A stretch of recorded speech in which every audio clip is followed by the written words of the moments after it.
This is the second half of section 11.1. I promise you this is going to be a little bit shorter. In this section, what we're going to do is go in the other direction. Rather than start with the parametric curve and write it as a Cartesian curve, we're going to parameterize curves ourselves. And there's three major categories, and they're in your Bible right here. I suggest you memorize this. However, I usually give this to students on test 4. Gosh, with this new world we're in, I don't know how test 4 is going to go, but it'll make your life easier if you just memorize the formulas. Line segments, if you want to go from one point to another, you're going to use this equation. And you can write that as 2 equations, which I did in the example below. You can write all of these as 2 equations, or you can write it as a single equation. To save space, I wrote them all as single equation. So we'll look at that in a minute. Circles are going to be a cos t, a sine t, and then functions y equals f of x. You're just going to replace x with t and y with f of t. So let's go through examples of each one of these. Parameterize the line segment from x equals -1 to, that would be here, to x equals 3, y equals -2, maybe here.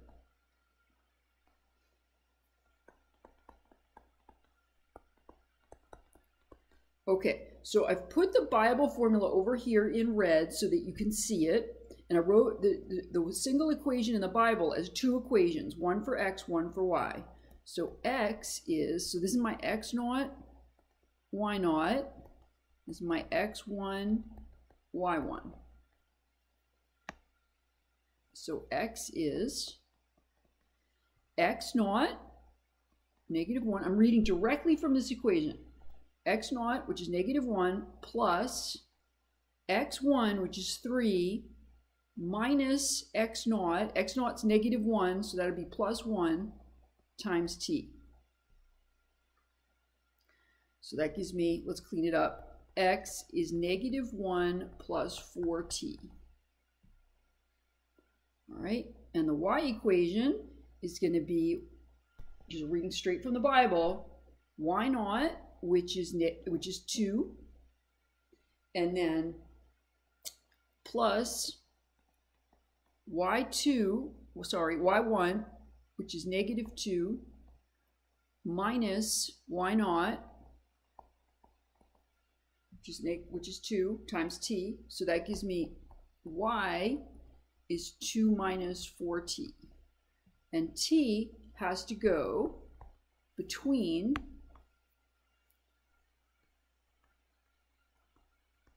0 and 1. If you don't make that restriction on t, you'll get the whole line. You'll just keep going and get everything. Okay, but making that restriction on t gives you just a segment of the line. And now you can do a safety check.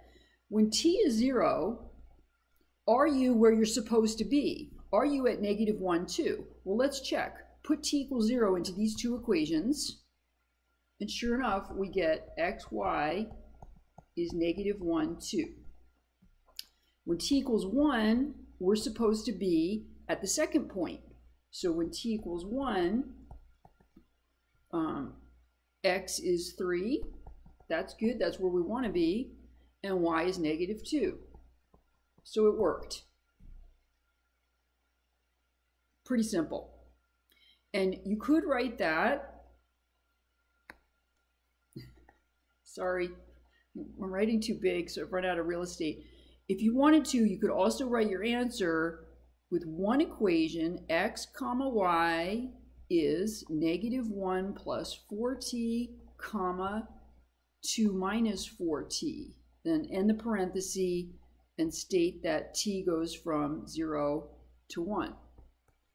So either one is fine, 2 separate equations or 1 equation. All right, and your homework will indicate how they want the answer, you know, whether they want it as 1 or as 2. They'll probably do 2. I wish I could remember. Now we're going to do a circle. x squared plus y squared equals 4. That's a circle of radius 2 centered at the origin. We want to start at 2, 0 and go once around. So from our Bible, I'll write this one in the alternate notation. I'll go x comma y equals, all right, x is a cos t. So 2 cos t, and y is 2 sine t. So my a is the radius, that's 2. And then I specify the restrictions on t. T is going to go, since I want to go all the way around the circle, I want to start at 0 and go to 2 pi. The reason I'm not including 2 pi is that if I put an equal there, I would count this point twice, because I'm getting this point when t is 0. So I want to go around the circle and not count that point twice. And that's why I go strictly less than 2 pi. Okay. Half a circle. So half a circle of radius 3. So I'll do this as 2 separate equations just to shake up the notation. X is 3 cos t. Y is 3 sine t. And now I'm going to start at 0 again, but if I only want half the circle, instead of going from 0 to pi, 2 pi, I go from 0 to pi. And you can check, put t equals 0 in, and you'll see that you're here. And then put t equals pi in, and you'll see that you're here. Okay, so we've done line segments, we've done circles, and now we're going to do the third one in the Bible, which is functions, y equals f of x. So these really cause problems with students, I think because they're so simple, they're too simple. All right, so from our Bible, we want x to be t and y to be f of t. So f of t is t squared. That's it. It's that easy. And then t should go from a, which is 2, you pick the x values, to b, which is 3. Now do a safety check. Are you going from 2, 4 to 3, 9? We'll put 2 in for t, and we're at, so when t is 2, x comma y is 2, 4. And when t is 3, x comma y is 3, 9. So yeah, we're going from the 2, 4 to 3, 9. All right, one more. This is a curve y equals f of x. So I'll use the alternate notation. I'll go x comma y is, instead of writing 2 equations, I'm going to do a single equation with parentheses. We set x equal to t and y equal to f of t, which is t to the 1/3. And then t, pick the x values, t goes from 1 to 8. So those are super easy, but for some reason they cause a lot of problems with students. Okay, last topic is an application.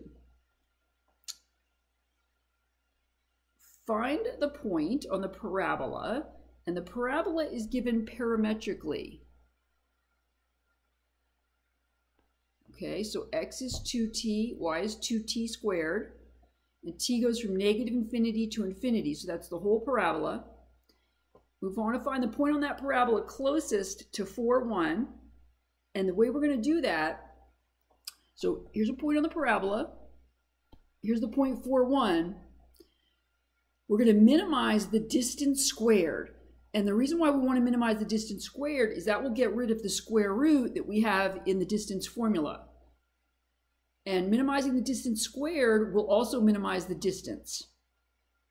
So in the distance formula I have up here, my x naught, y naught is the 4, 1, and my x1, y1 is the xy. And so the function I want to minimize is f, which is the distance squared, and if I square the distance formula, I'm going to get x minus 4 squared plus y minus 1 squared. Okay.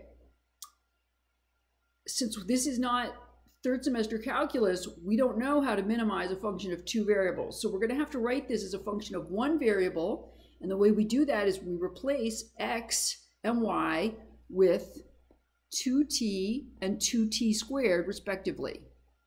So that's what I did here. Put 2t in for x, 2t squared in for y.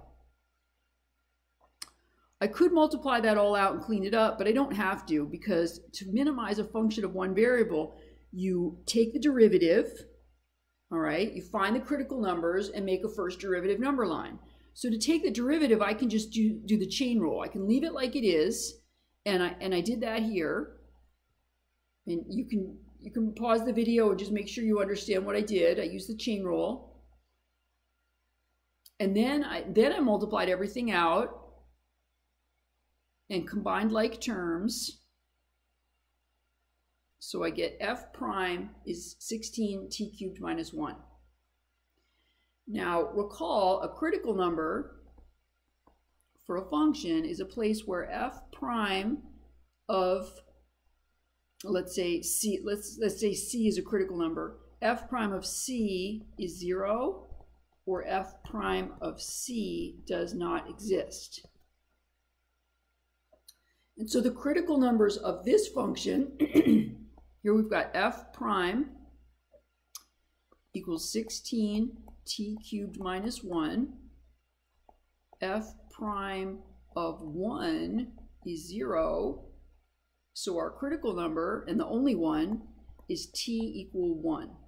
So we've got one critical number. That's the only place f prime is 0. And f prime not existing isn't going to happen because f prime is a polynomial. So we make a first derivative number line. So I know this is you're going to have to stretch back into your memory from first semester calculus. F prime is 16 times t cubed minus 1. You plot the critical number, and then you look at the sign of f prime on either side of that critical number. So pick a number bigger than 1 and plug it in here. Let's say 2. F prime would be positive. I don't care what number it is. I just care whether it's positive or negative. If I pick a number less than 1, like 0, I see f prime is negative. Okay, how do I know whether that's a max or a min?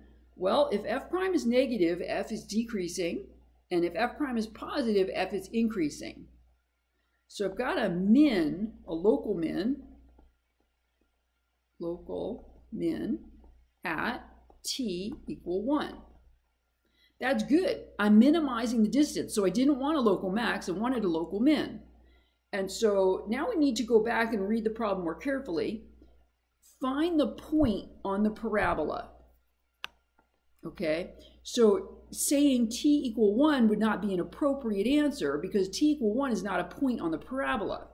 I want to give the xy coordinates. So when t equal 1, xy is, so we go up to my formula here, x is 2t, so 2 times 1 is 2, and y is 2t squared, so this would also be 2. So the point closest to 4, 1 on this parabola is 2, 2. So that's my answer. That's a point on the parabola. Okay, and that's the end of that section. I've written up a bunch of practice problems for you to do before you do your homework, and then there's solutions to all of them somewhere at the end. So it's a review of both parts of, so the first video, section 1, and this video, there's problems from each one.